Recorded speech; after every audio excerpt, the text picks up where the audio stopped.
Hi, my name is Matt Buey, and for the last 50 years, I've been involved with yoga and meditation and trying to understand what life is all about.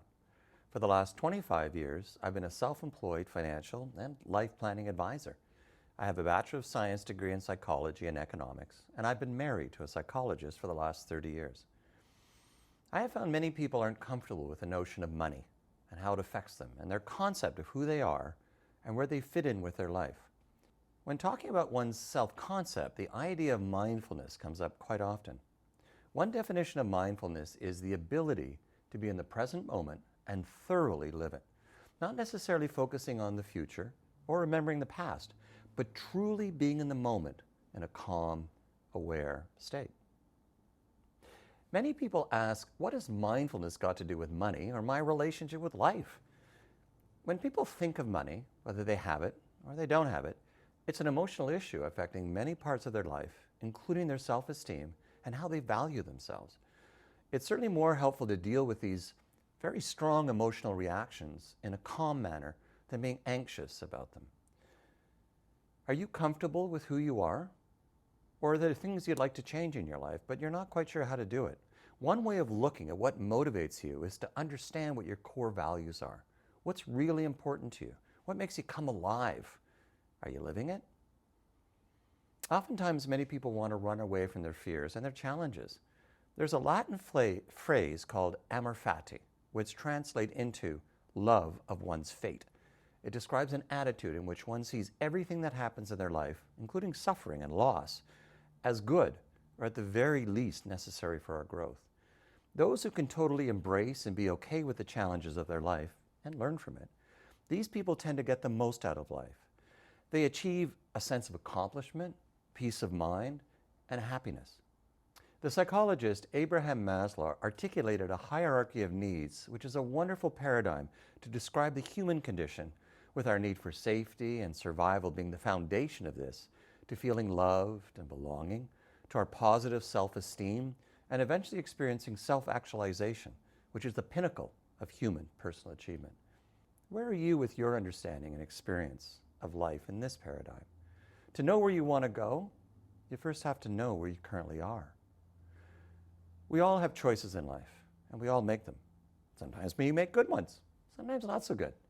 A good parent will teach their child to hurry up and make as many mistakes as you can without killing yourself, because that's how we learn. The notion of a learning curve means that we all learn through trial and error, and that's okay. If you can conceive the result that you want to create, you're well on your way to making it so. Unfortunately, the way most of us are conditioned since we were children is to have a wanting mind. And the general thought goes like, if only I had, then I would be happy. The point being is that if your wanting mind is left unchecked, you'll never feel satisfied. You'll always want the next thing. Look at studies of happiness. Those people that are truly happy, no matter what their life situation, are grateful for what they have. Think about it. What are you grateful for? This chart illustrates the difference between the wanting mind and heartfelt goals. Which side of the equation would you like to be on? Or more specifically, which side are you on? Studies in happiness show the happy ones have more heartfelt goals than wanting mind goals. Well, thanks for considering mindfulness and where you, your heart, and mind are right now. These ideas for consideration are further continued in the next segment.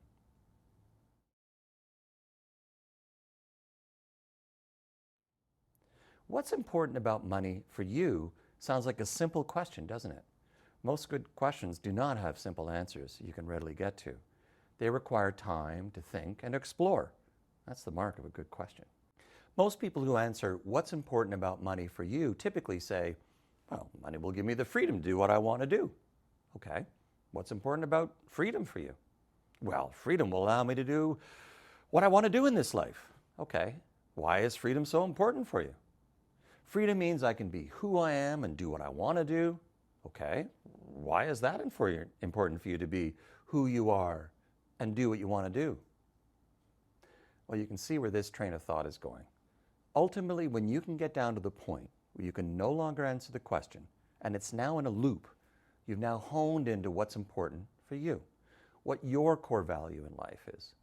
When you know your reason for living, you will then help yourself become more resilient, more focused, and determined to have a life well lived on your terms. Nobody else's, just yours. And that's not being selfish, by the way.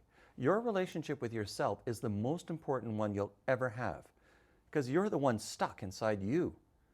Have you noticed when you're happy with yourself, the world seems to be a better place to be in? Really, what we're talking about here is personal internal housekeeping. You being happy with the way things are going inside you. You're the only one that listens to all that noise your heart and mind is giving you. Are you happy with it? Or do you need to clean house a little bit and change some of your thinking? Change some of the way you perceive the world and your place in it. If you're happy, great. Apparently, you've already cleaned house. But if you're not, figure out what's off and what you can do to make it better for yourself in there. Because you're the only one in there. You're living with yourself 24/7. How you doing? Okay, perhaps you may want to consider how your relationship with money manifests in your life. If you will, take a moment to answer this questionnaire. Add up your totals and determine where you fit in with the different financial archetypes.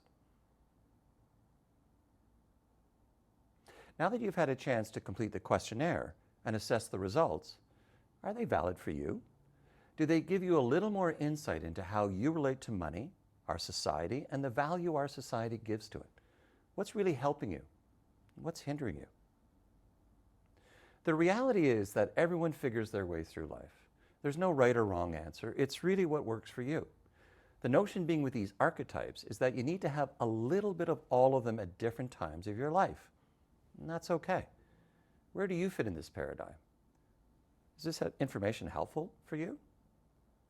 Remember, life is a journey, not necessarily a destination. These questions are challenging questions that thoughtful people ask themselves. Thank you. In the next segment, we'll talk a bit about socially responsible investments.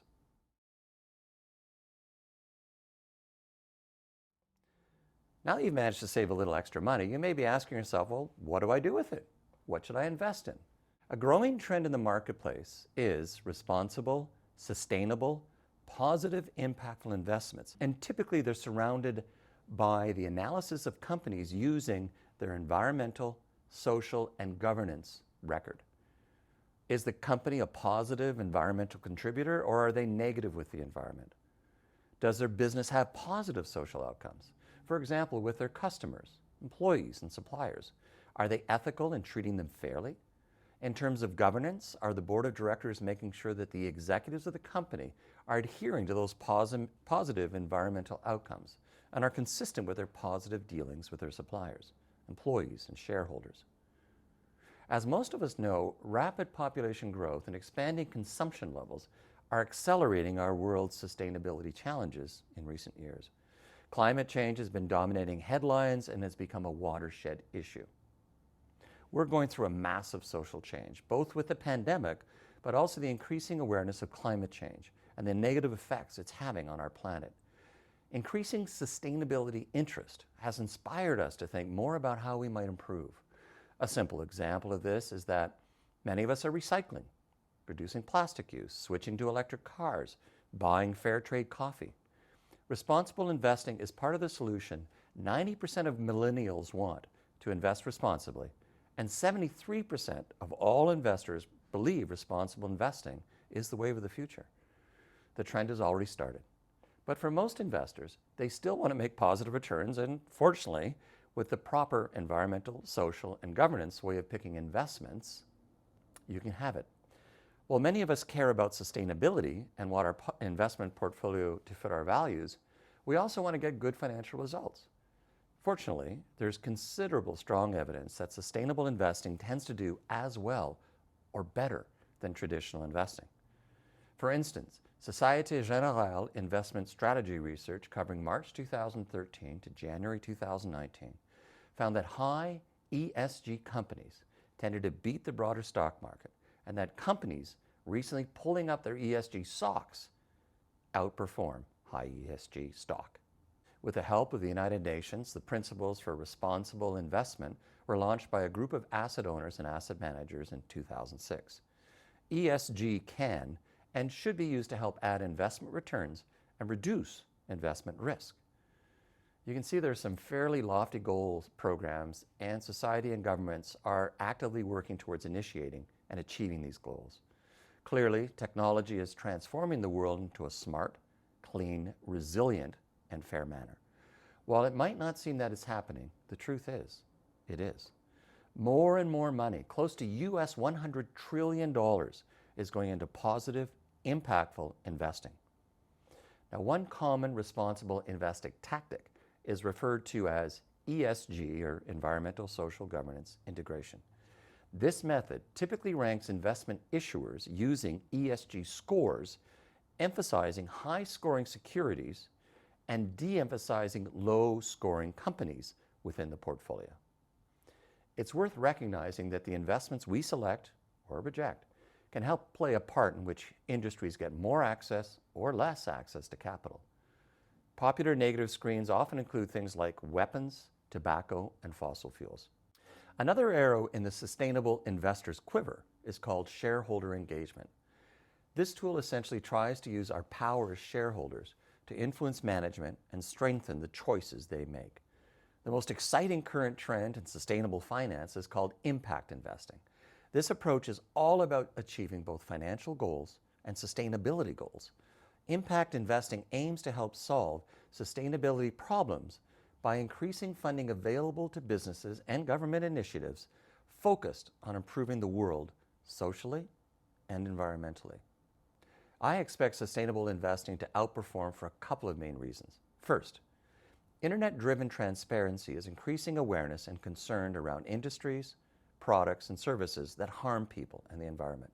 As this continues, support and consumption in these areas will likely fall, leading to poor business performance and underperforming securities. I believe in the near term we will continue to fall further behind the curve, and the gap between problems and solutions will widen. As the shortfall grows, sustainability challenges will become increasingly apparent, and demand for product and service solutions will accelerate. As a result, I think investments in positively impactful investments will beat the broader markets. If you'd like further information on this topic, please feel free to contact us or ask for a free consultation.